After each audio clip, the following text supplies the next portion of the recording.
Bino bye byafaayo by'ekkanisa eya Holy Gospel Church eyatandika emyaka 50 emabega. Yatandika mu mwaka gwa 1974 nga wano we twogerera mu 2024 yawezezza emyaka 50. Yatandikibwa omulabirizi George William Mubiru kati omugenzi era nga yatandikira mu Ndejje. Mu myaka gino 50 amakungula gabadde mangi, amakanisa agasoba mu 8 gagguddwawo ate nga agamu ku go galiko n'amasomero. Abasumba n'abaweereza bangi batendekeddwa mu buweereza nga mulimu n'abaweereza mu mawanga ag'enjawulo. Naye abaffe bino byonna bitandika bitya? Obuweereza buno bwatandikibwa omusumba ayitibwa George William Mubiru kati mugenzi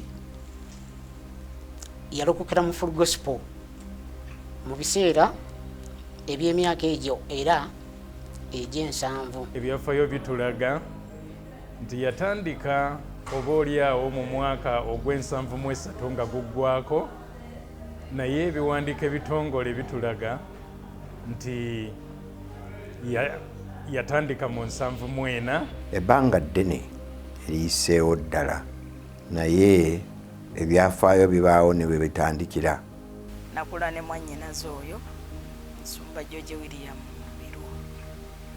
Yali musajja nga mukulisitaayo wa Church of Uganda. Kyali kizibu nnyo okulowooza nti asobola okutoola obulokozi.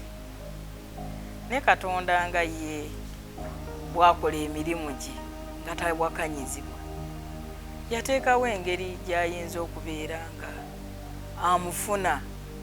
Omwaka gwali gwa 66. Yali musajja ayagala ennyo eggwanga lye ne kabaka we n'obufuzi bw'ekiseera ekyo, eyo kibiina ekya kabaka yekka.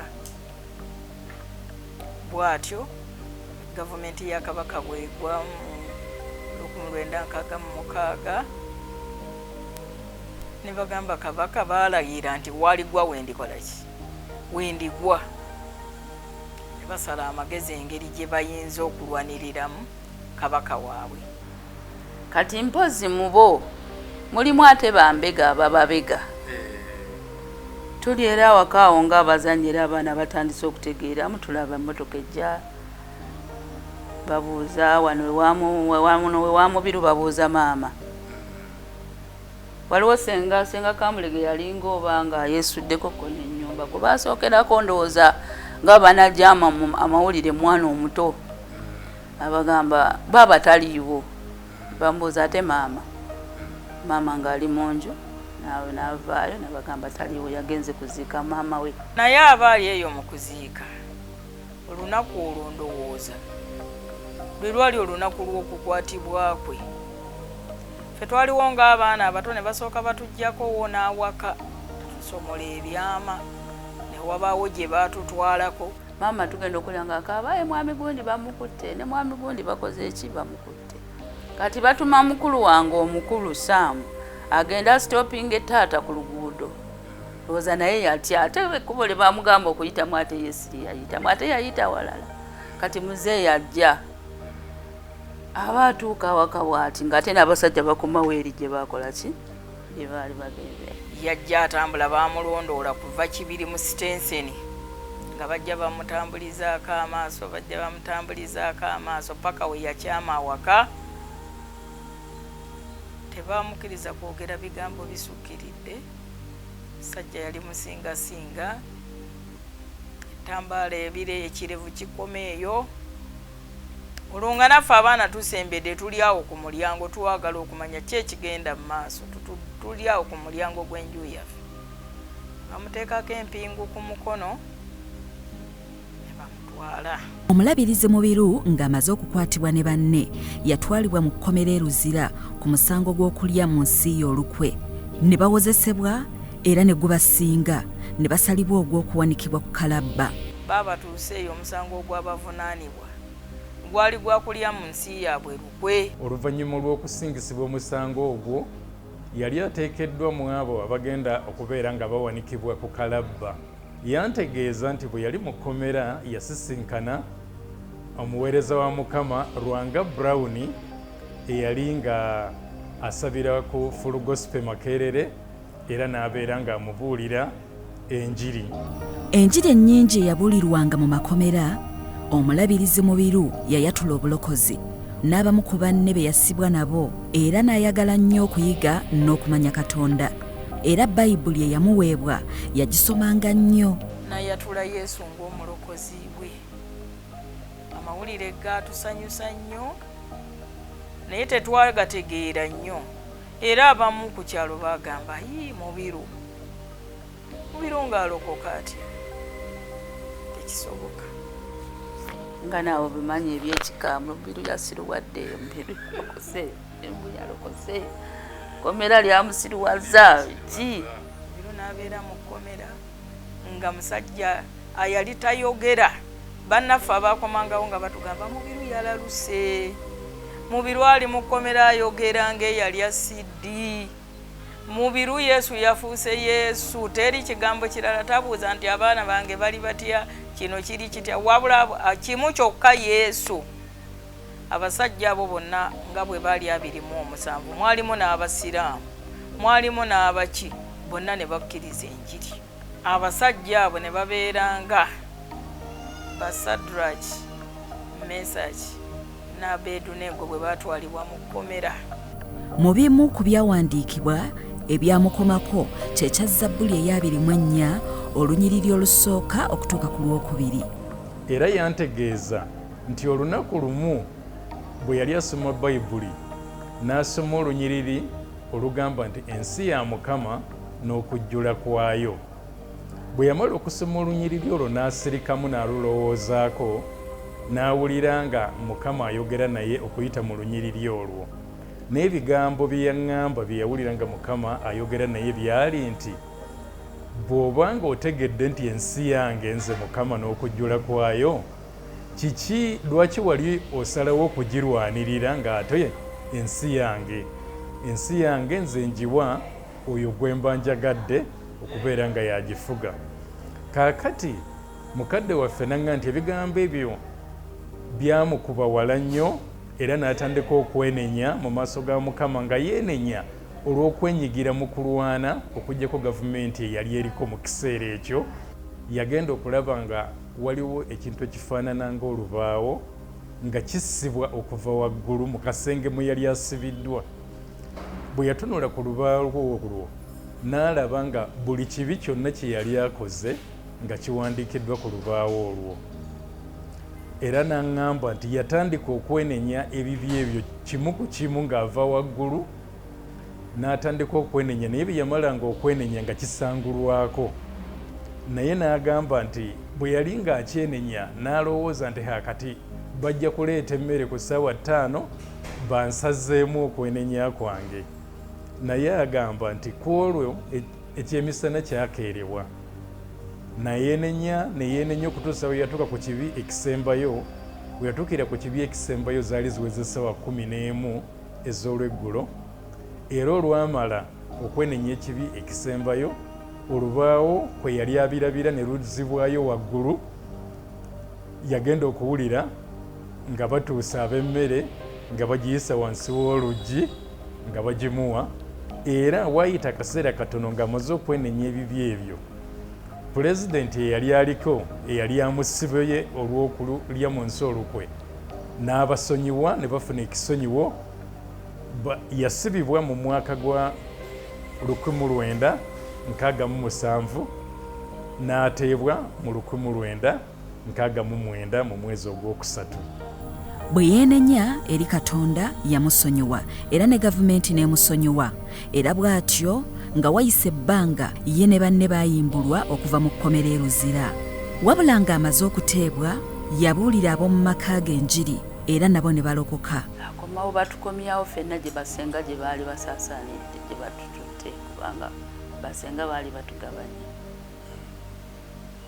Tukomawo nga Yesu yali awaka.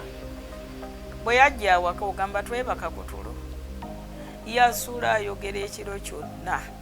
Gye yajja kyekika kye, gye bazaala taata we, gye bamuzaala, naye yakomawo n'amawulire amalungi. Ekika kyonna ne kituula n'alyoka ayogera Yesu n'abuulira enjiri. Sikulimba ng'abantu n'ekigambo Yesu tebakiwuliranga nabo. Yesu ng'agenda mu maaso, abamukyaye bamukyaye, ffe ne tusigala naye nga tugenda mu maaso ng'abaana ne tutandika okutambula naye mu njiri. Omusajja oyo bwe yava mu kkomera yakomawo nga muwanguzi nga takyayina kimutiisa ng'agamba ne bwe gaba maka sikyayagala kansigaze Yesu n'abaana bange. Yayagala dde mu kkanisa eya Church of Uganda ekibiri gye yalimu nga tannasibwa. Bwe yabannyonnyola nti yali alokose ne bamutegeeza nti ebyo tebikwatagana na nzikiriza yaabwe, n'asalawo okugenda e Makerere Full Gospel Church awali abamubuulira enjiri. Abooluganda baali bamubuulira enjiri mu kkomera okutwalibwa mu Full Gospel e Makerere. N'abeerayo ebbanga liri yabeerayo n'asoma obuweereza. Mu Full Gospel yayigirizibwa era n'atendekebwa okubeera omuweereza. Bwe yamaliriza n'ayawulibwa okubeera omusumba. Newaba abamissionaries ne balaba nga waaliwo obwetaavu obw'abantu abatalina abaagala okuweereza, abaagala kumanya ekigambo kya Katonda, ne batuwa akakisa kuyigirizibwa Bayibuli. Naye ate ng'emirimu gyaffe tetugivuddeeko. Nange we naviirayo gye nali nkola, kubanga mu kiseera ekyo nali nkola ne judiciary mu High Court, nga tuvaayo olweggulo olwamala ng'omulimu nentambula nenzijja ku Yusuf Mukasa Memorial Bible College ekyali kisangibwa Makerere Full Gospel Church. Awo nno nze we nasanga omusumba Mubiru n'omusumba Mbuga. Njogedde ku musumba Mbuga kubanga ffe abasatu twatulanga wamu. Kyanewunyisanga ku mukadde oyo omukulu musumba Mubiru nga tasobola wadde n'olunaku n'olumu wanti omulimu gwamuyitiriddeko tajja kujja okusoma Bayibuli. Amala okusoma obusumba awamu ne banne aweebwa ekkanisa y'obusaabala. Waliyo omuweereza yali obusaabala ebiseera bamuyitanga Jane Grant, kati ng'alabika ng'akaddiye. Muzeeyi wange ne bamuwa obusaabala okutandika okuweereza obusaabala ng'omusumba w'obusaabala Full Gospel. Yali musajja mubuulizi wa njiri, yali musajja atayagala kuleka ekyo oba okukweka ekyo Katonda kye yamuwa, ekirabo eky'obulokozi. Ebiseera byaffe ebyo tebyali byangu. Abantu abatamanyi embeera ezaaliwo mu biseera ebyo, kubanga awo twali mu biseera eby'omusajja gwe bayita Idi Amin, ng'oluusi okutambula tekwabanga kwangu. Ye okuva e Makerere n'agenda saidi zeeno endejje gye baabeeranga nga si kyangu. Naye mwana wange Katonda bw'aba akuwadde akutaddeko omugugu tewabaawo kiziyiza. Omusumba Mubiru yagenda mu maaso n'okubuulira enjiri era yagattibwako abantu bangi abakkiriza. Olw'okuba nti olugendo lwali luwanvu, abakkiriza abamu nga bava mu Kikajjo, Masajja, Ndejje, Kibiri ne bagenda e Busaabala. Mukadde waffe Mubiru yawalirizibwa okugenda okutandika ekkanisa Ndejje mu 1974. Kati eyo yava yaweerezaayo emyaka gye yaweerezaayo okutuuka mu 74. N'alaba nga waliyo abantu abaalinga bava mu kitundu kino nga bangi okugenda okukuŋŋaana e Busaabala n'Ekibiri nga olugendo oluli nga lubayitiriddeko. N'asalawo n'ategeeza abamuli waggulu ebiseera ebyo, n'abategeeza nti bannaye twagala tutandika omulimu mu kitundu kino eky'Endejje. Kati kwe kujja kwaffe Endejje twajja mu 74. Ebiseera ebyo nali ngenda myaka 9. Era baateesa ndowooza nga bba abakulu ffe gye tutaali okuleka obuweereza bw'e Busaabala, n'ajja n'asenga endejje kati awali ekitebe era mu kujja kwe avaayo n'ekibiina kubanga n'ekibiina nakyo kyamuwuliriza nga bwe twagendanga ebusaabala bonna baakyuka ne tuddawa endejje. Enjiri yagenda mu maaso n'okubuulirwa naye era ng'enzikiriza empya mu kitundu abakkiriza baafuna okuyigganyizibwa naddala okuva eri abasamize abasangibwa mu kitundu. Ndejje yali muzibu nga bakutume kotido ku bigere. Ndejje yali mkaabalogo. Ndejje yali kaabawakanyi, abatamiivu, abavuuza, abasamize. Ndejje teyalimu awo. Kati tutandika omulimu gw'endejje. Endejje n'agenda mu maaso. Ndejje n'agenda mu maaso, kanisa n'ensimbibwa, tatandika ne kanisa nga yaku nsimbe ya miti, naye oluvannyuma yafuna amabaati n'ekomererwa waggulu n'ekubibwa wabbali ne tugenda mu maaso ne kanisa. Ku njiri yabuulirwanga ku kyalo kuno kuba enjiri eyo yakubyako ne bamuzeeyi wansi eyo gye bayita mu kikutika era okuba kw'abamuzeeyi kweko okwavaamu omugenzi Charles Wanga. Kati ate Lwanga oyo Charles mu bavubuka b'oku kyalo kuno nnyinza okugamba yasooka okulokoka mu bavubuka. Kati oba nze n'embeera wakubiri oba wakusatu kubanga nalina ne muganda wange omulala James Ntamba era naye yaliko omusumba wano. Baba bakubira wansi yawe waabwe emizindalo ne bajasi egyaliwo ebiseera balina buzindalo bwaffe buno bwebundi omukalakaasi ogwo. Kati Charles Wanga mu kitundu ky'endejje yasooka okulokoka naye nga yakomawo ewaka ng'omusaayi guyise ku kooti era kooti eyo yagitereka nnyo eraga enjiri kyeyamutuusaako. Bamukubanga nnyo mu bbaasi ebiseera ebyo byalinga bya UTC. Waliwo bamukubanga tuva ebusaabala era ng'abuulira olibwapwa n'akyuka n'amugaa taata okubye lumu kyuka okube nasi nkyuse n'oluba olulala olukube n'amugamba naye tokubye nze okubye Yesu oyo ali mu nze. Musumba Mubiru yabuuliranga enjiri ng'ateekamu buli kikye kyonna. Ebbanga nga lyetoolodde abakkiriza beekolamu omulimu ekkanisa n'efuna ekifo ekyetongodde. Kaakati naffe abaalumirirwanga ennyo abawulira nti tukooye olugendo luli twagala Mukama naffe atufunire ekifo ffena nga tumwegattako katufuna kafo nga tutangidde kapangisa lwali lwa Sande lumu nga tukeeyuwamu kaali ku luguudo n'omwami akyaliwo yakatupangisa awo ng'okkirira ku Kyerubugumu ng'agenda ku country club. Waaliwo ennyumba baaziyitanga oba mizigeena batutegeeza nti awo we baatandikira okutuusa ng'omulimu gutandise okutambula ne wabaawo omwami yalina nyini kifo ekyawaggulu ekyo baamuyitanga Kyabasinga najja n'abatuukirira naga musumba nandyagadde bafunira ekifo mukolera omulimu gwa Mukama. Tujja batulambuza twajja lwa Sande batuleetaawo ekifo ekyo ekiri ekyawaggulu ekyo nga nsiko baffe batwekana mu mmotoka watoka tuyinza kukola ki kulinnyasi batuga mu musigaye mmotoka tusiga mu mmotoka ne babalambuza ekifo ekyo abakulu abaaliko ebiseera ebyo.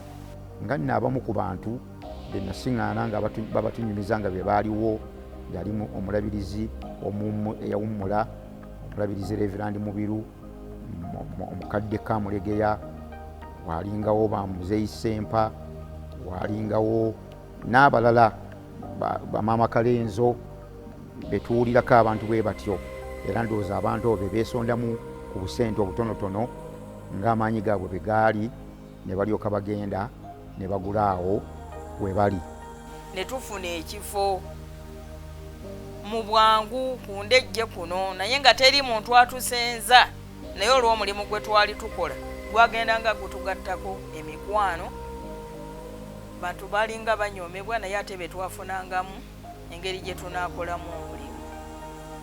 Abasajja batuguza akafo bwe baatuguza akafo olwo nno tuweze tuyingidde omwaka gwa tuli mu 7-5 awo tumuyingidde tutandika twegattiddwako abantu abamu gyali mikwano gyaffe nga tugamba tuteekewo ekiwempe nga tusooka tukabugawo ekiwempe ngeri ekkanisa zaffe bwe muzimanyi bwe zitandika.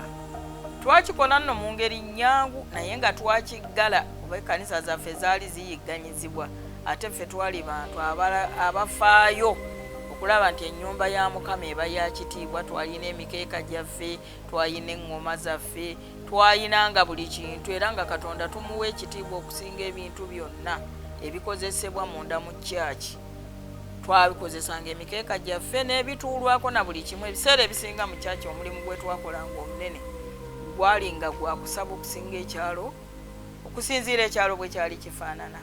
Obumalirivu, obumu n'okwagala Katonda kwawaliriza abakkiriza okwenyigira mu buli mulimu ogwakolebwanga. Okumanya abasajja baali bamalirivu ng'amazzi gonna agakuba buloka nkijjukira bulungi nga tugajja wansi ne tugambusa ku kkanisa wa Endejje nga beetikka balina obugaali nga bateekawo blocks ne zikubibwa. Era blocks nzijjukira bulungi nti ezaazimba ekkanisa ey'enkadde abakristaayo be baazikuba ate olw'okuba taata omugenzi mubiru yali muzimbi ne tuyingira ekkanisa. Wabula mu mwaka gwa 1977 eyali pulezidenti wa Uganda ebiseera ebyo Idi Amin Dada yawera enzikiriza zonna mu Uganda okuleka abaprotestante, abakatuliki, abasiraamu n'aba-orthodoxi. Era mu kiseera ekyo ekkanisa z'abalokole zonna zaawerebwa era nga musango okukusanga ng'osaba. Naye nga byonna bituukawo ng'omusumba mubiru taliiwo, ekirango kyamusanga agenze kuweereza. Kati okugalibwa kw'ekkanisa bagenda okulangirira nti amakanisa gaggaddwawo era musumba teyaliyo, yali mu nkoola eyo ng'agenze kukulira. Kati akomawo ekkanisa ziggaddwawo era naye yakiwulira ng'ali eri ku malediyo. Kati mu kukomawo kwe agamba tetujja kulekayo kusaba. Kati abakristaayo bonna bajjanga kubanga olwo abaali balokose baali baweze bajjajjalisi ne famire ye, abavubuka, ab'Endejje, Nabbongole baavangayo ne lwajja ekibiri naye nga tusaba kasirise. Tusabira mu nnyumba nga amakanisa gaggaddwawo. Era ndowooza ekiseera kyonna kye twamala naye kyali kya Amini, Amini yali afuga. Ebiseera byatuuka embeera nekyuka nnyo. Era bwe twali nga tuli wano mu kkanisa olunaku olumu Amini, abasajja ba Amini ne bajja ne batuddukirako ne batutwala. Tuba tuli mu kkanisa tuli mu kusaba, ffenna twali mu kusinza okugenza ebuziba naye twagenda okutunula ng'abasirikale beebunguludde ekkanisa yonna ne batukwata. Abasajja ne babasimbisa layini yaabwe, abakyala n'abaana. Ekiseera tekyali kyangu kubanga emiggo gyo twagirya. Mwalingamu omwami gwe baasinga nnyo n'okkuba Moses Nsubuga kuba yabaanukula n'oyo mwami Ssentongo. Ne tutwalibwa ne tugenda ne batutwala ku Ggombolola e Makindye. Abasajja ne babasiba kuba baatukwata ssaawa nga zigenda 6 n'ekitundu omuntu watandikira okubuulira ekigambo. Twali mu kusinza okwo okusembayo ne tutwalibwa. Kanisa yasigala teggaddwa, bintu byonna ne babibba ababbi ne batutwala. Kati buba buwera akawungezi ssaawa nga 12 abakyala ffenna n'abaana n'abawala baatuta. Abasajja ne basigalayo ne tukomawo naye enkeera waalo era abasajja baabata. Ekyo kitukyebaliza Mukama.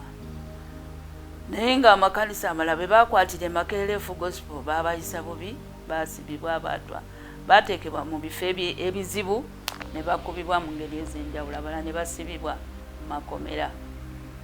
Musumba Mubiru ono yasigalawo n'omusumba oyo Ezekieri Mbuga ne batandika okukola omulimu ogw'okuzzangamu abooluganda amaanyi mu makanisa gano gonna amalala agaliraanye gano agali wano okumpimpi mu kibuga, nga bagendayo ne bazzaamu abantu amaanyi, ne babazzaamu amaanyi, ekkanisa zadda mu nju mu kiseera ekyo. Naye n'ekyo ekiseera twakiyitamu era mu njiri tetwebaliza Mukama nti ate era tetwakoowa. Era muzeeyi yakomawo, Muzeeyi Mubiru n'ategeezebwa abakristaayo nga bwe bakwatiddwa, kanisa nga bwe yabadde biki. Naye omusajja wa Mukama teyaddirira, kubanga buli kiseera yalangiriranga okusaba n'okusiiba, okwo twakubeerangamu. Naye ng'olwo okusabira mu nnyumba ate kifuuse ekizibu, tewaliwo ddoboozi lyetaaga kuwulirwa wabweru nti waliwo abasaba. Naye era abantu nga bwe balabanga nti abalokole bazze ne bayingira, naye nga tewaliwo ddoboozi likola ki, lifuluma.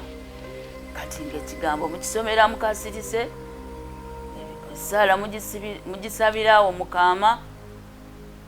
Kyetwebaliza Mukama nti nakyo ekiseera ekiwendwa kyatuuka nekikola ki, nekiggwawo, nekiggwako, kanisa neziggulwawo, netuddamu.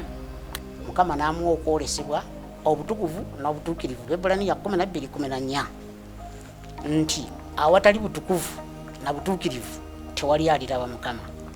Mu kiseera ekkanisa ng'emaze okuggulwawo, eyali Full Gospel Church yali efuuse the Uganda Church of the Holy Gospel, oluvannyuma eyafuuka Holy Gospel Church okusinziira ku kwolesebwa kw'obutukuvu n'obutuukirivu ekisimbiddwa mu Bebbulaniya essuula y'e12 olunyiriri olw'14 olugamba nti mugobereranga emirembe eri abantu bonna n'obutukuvu, awatali obwo tewali aliraba Mukama.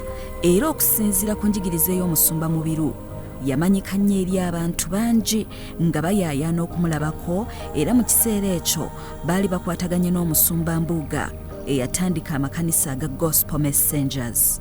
Nasisinkananga n'omusumba Mubiru, musumba Mbuga, musumba Mukiibi, tubeera eyo mu Kampala eyo. Va ku ssomero, bwe nva eno St. Mary's College e Kisubi, nagenda Lira Technical College. Kakati eyo ne tusikayo musumba Mbuga n'agenda akolayo omulimu mu semina. Era kati musumba Mbuga yandeeta kuno ku kyalo, bwe tuba twogera nti Mubiru abasajja mbamanyi jangu, nengende wa Mbuga, Mbuga nandeete wa Mubiru, ne tujja wano. Nesanga nga nalina okuveeko ewaffe Masajja, nengenda nembeerera ddala ewo Mulabirizi ekibiri gye yali abeeranga musumba Mubiru. Era awo wenavanga nga okajja emisomo gyange, era nesanga nga ndi muweereza mu kkanisa eno ng'akulira abavubuka. Naye ye musajja gwenjogerako nti yali atya Katonda. Ekyo nakimuyigirako nga teyekkiriranya na kibi, era ekibi ng'akikyawa. Musumba Mubiru yasabanga nnyo Mukama alokole abavubuka bamwegatteko asobole okutwala obuweereza mu maaso. Era okusaba kwe kwatuukirira mu bavubuka abaalokoka mwe mwali omusumba Kaweke, omusumba David Nwanyi n'omusumba James Ntamba. Kubanga nawulira okuva mutima gwe ng'ayagala nnyo Mukama amuwe abavubuka, kubanga abantu bangi byali akolaganye nabo naye nga bamuyiye. Kubanga alinange enjogera bagamba yali asaba ekyalo kino ng'akisabira nga ayagala abavubuka b'oku kyalo kino balokoke. Ffe twagendeyo tufune omwoyo omutukuvu mu kkanisa y'abalokole, naffe tujjire omwoyo omutukuvu twogere ennimi endala. Era bwe twatuukayo baatusabira olugero oluli wakati awo luwanvu nnyo. Okuva ku lunaku olwo bwe baatusabira munnange gwe nagenda naye yajjula omwoyo omutukuvu, nze nno nesijjula mwoyo omutukuvu. Naye omusuma n'aga nti oyinza n'okubanga oli wekka ng'osaba Katonda ajja kukujjuza omwoyo omutukuvu. Era mba ndi awo ne ŋŋamba nti ku Sande kye ŋŋenda okukola, ŋŋenda kukeera nzireyo mu kkanisa omwo. Olunaku terwakya, luli lwali Lwakutaano, ku Sande ekkanisa nagikeera wannawanca ne ngituukamu. Era bwe ntuukamu ekkanisa yaffe eyo erinanga emikeeka nga bajala wansi bulungi, ng'abantu bwe bakeera balinanga okusaba kwe twayita okw'okwewaayo okw'okumaviivi okuva ku lunaku olwo ne nfuuka ekitundu mu kkanisa omwo. Era olunaku olwo nasookerako ddala olw'Essande lwe nzijula omwoyo omutukuvu. Bwe baamala okulokoka, mukadde waffe n'abasomesanga mu by'obuweereza mu ssomero eryalinga mu maka ge eryayitibwanga World Holiness Bible College. Namulabanga musajja ayagaliza, kubanga yatwagaliza okusobola okubanga atuwa okumanya mu buweereza bwe twali tugenda okuddukanya. Yansomesa mu Bible College gye bayitanga World Holiness Bible College okumala emyaka, era nenguraduatinga. Nenkeera ku makya nengenda ew'omusumba awakaawe ekibiri, omusumba Reverend Mubiru, ne mugamba Musumba naloose ekirooto ne mpulya eddoboozi bwe liti, naŋŋamba nti Mukama akuyise okubeera omuweereza. Lwe ntegeera nti alina essomero eriri mu nnyumba ye, nga mu nnyumba ye ataddemu essomero ng'asomesezaamu abavubuka.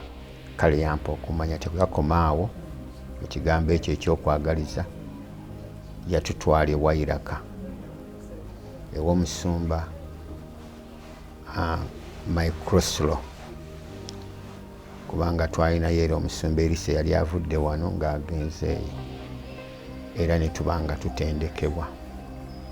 Omusumba Mubiru yali musajja ayagalwa buli omu olw'amagezi n'okumanya bye yali alina. Yakwata ku bavubuka bangi era n'abakolamu omulimu. Baamuyigirako bingi era buli omu yamuwanga omukisa okubaako kyakola. Kale ne tugenda bwe tutyo ne tutandika okuwandiisa ministry, era Nyombi ye yali lawyer eyakola ku bintu byaffe. Ate yanjigiriza ebintu bingi nnyo ne bikwata mu by'obwakabaka obwa Buganda. Engeri gye baagendangamu okuzimba e Mwanza, baamuwanga ebirabo. Conference gye twali nayo emu ku conferences, kuba na handlingako conferences mu Sheraton Hotel mala emyaka egi. Emu kuzo abaweereza abo bamissionary abo ne bampita ne baga nti tusiimye nnyo omulimu gwo, naye waliwo atubuuliddeko nti waliwo omusajja akuguruminze okufuula ekyo kyoli. Waali wano konze waali muyite. Sajja n'atoola emitwalo aga n'agamuwa, naga nti twagala kukwebaza olw'omulimu. Omulala n'amuwa kye saamanya, n'omulala n'amuwa kye saamanya. Baatuyigiriza nnyo ekigambo kya Mukama, baatusimbira ddala ku musingi ogw'okutya Katonda, omusingi ogw'obutuukirivu, omusingi ogw'okwewala ekibi. Era nze nga nekyemanyi kiri kimu kyokka kinakula mmanyi nti eyo ekkanisa yaffe erimu abatuukirivu mu nsi yonna, nga twewala ekibi oba kuyomba oba kibi kya buli ngeri ki, byonna nga tukyebalamira ddala. Naye yagumiikiriza, yali mulabirizi, naye ng'olaba ebintu byayitamu ng'agumira okusobola okuba ng'atambuza omulimu. Ssente nga teziriiwo nnyo, naye ng'olaba tapakuka na kino na kiri. Ebbanga lyayitawo, lumu nampa omukisa naŋŋamba nti David, essande eno bweti gw'ogenda okubuulira ekigambo mu saabiisi. Olunaku olusirwerabira, era bwe namala abasumba bano banzizaamu nnyo amaanyi ne baŋŋamba okoze omulimu mulungi, okoze omulimu gw'amaanyi. Obuweereza kale bwatandika okunnyikira era nga butambulira ddala bulungi awatali buzibu bwonna. Ne butandika n'okubona ne mu bitundu ebirala, ne buyingira Gomba, Ankole, Mubende mpaka mu Kyegeegwa mu Tooro. N'agendanga mu Nkoola, n'agendanga e Maddu eyo, walingawo abaali balokose nga bamanyiko ku bitundu ebyo be bamutwaliriza okuba nti atambula ebifo ebyo ebyawa ebyemaddu Mwankole Mutoolo enjiri olwo natandika ati okuba nti ekiseera ekyo yatambulanga ng'agenda kugulawo amakanisa ag'enjawulo mu bitundu ebyo era amakanisa ga Holy Gospel agasinga okuba nga gaguddwawo gaali mu bitundu ebyo gaali Maddo Mwankole Mutoolo. Yavuganga eggaali n'agenda e Bulemba ng'ogyeko e Bulemba n'agenda e Kabula ekanisa ezo we zaatandikira n'abakasooyo oyo era kasooyo oyo baatandikira ku Beekunda n'agendayo n'abajjayo ne bajja twabanga n'olukuŋŋaana ekirwana wano e Maddu ng'abeebulemba ab'e Kabula tukuŋŋaana nabo n'aduka ne Mulyantonde n'avaayo n'ayingira mu Mubende omusumba lwa mukaaga atandikira ku ki ku Beekunda amukwasa ekkanisa ey'Ebuswagwera e Mubende. Musumba Mubiru yali muwanguzi mu Northern twagendako naye e Kenya twagendako naye ate nga naye ateekamu ekitiibwa engeri gye naali nsomyeko nga bwe mba ndeese ekirowoozo tukiteeka mu biwandiiko ne tugenda. Emu ku kkanisa eyasooka okuggulwawo yali ya Holy Gospel Church e Namasuba mu Kikajjo. Naye nga Musumba Muwanga yalabirira ekkanisa eno eya Holy Gospel eyatandikira mu nnyumba ya Maama Erina ne batuleetera yali pasita omupya ate nga musajja muto ddala ayitibwa David Nwanyi nadda mu kifo kya Stanley Muwanga. Ttiimu y'abavubuka okuva Endejje mu Holy Gospel Church twali abavubuka nga tukulembeddwa bakadde baffe omwali omukadde omwali omusumba Serwadda, omwali Maama Ruth Kamulegeya, omusumba Erisa Owumo. Abantu abo ne batukulembera. Omulabirizi Mubiru ng'awezezza emyaka 28 ng'akulembera obuweereza buno yatuusa ekiseera mu mwaka gwa 1998 n'awulira ng'omulimu gwe yali atumiddwa Katonda agutuukirizza era oluvannyuma olw'okusaba abaweereza baalonda omusumba Mukiibi okumuddira mu bigere era bw'atyo omulabirizi Mubiru n'awummuzibwa. Nti bwe twatuuka eyo mu 1998 yagamba nti nze mmaliriza 98 mu kiseera ekyo we nafuukira omulabirizi naye ng'olaba olugendo alutuusizza atuwadde byonna ebyetaagisa okusobola okugenda mu maaso. Si ye musajja gwe walabanga nti olwaliro ayogedde kino ate enkya n'omulaba ng'akola kiki kirala, naye ng'ali yalina obwesimbu, yalina integrity mu bulamu bwe.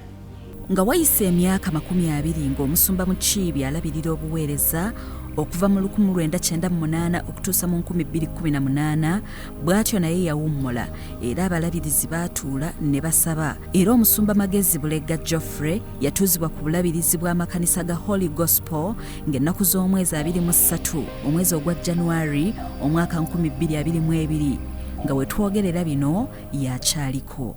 Mukama tumwebaza nnyo olw'ekiseera kyatutambuze ekya myaka 50 atukoze bulungi ng'obuweereza era tumwebaza n'olw'ebyo byatutuusizzaako ng'obuweereza obwa Holy Gospel. We twogerera nga obuweereza buno bwa Holy Gospel busimbye amakanda mu bitundu ebiwerako ebya Uganda nti twatandikira mu disitulikiti kati eyitibwa eya Wakiso era mu disitulikiti eno eya Wakiso tulinamu amakanisa agawerera ddala 7 ate tulina n'ebitundu ebirala omuli amakanisa agasinga ku gano.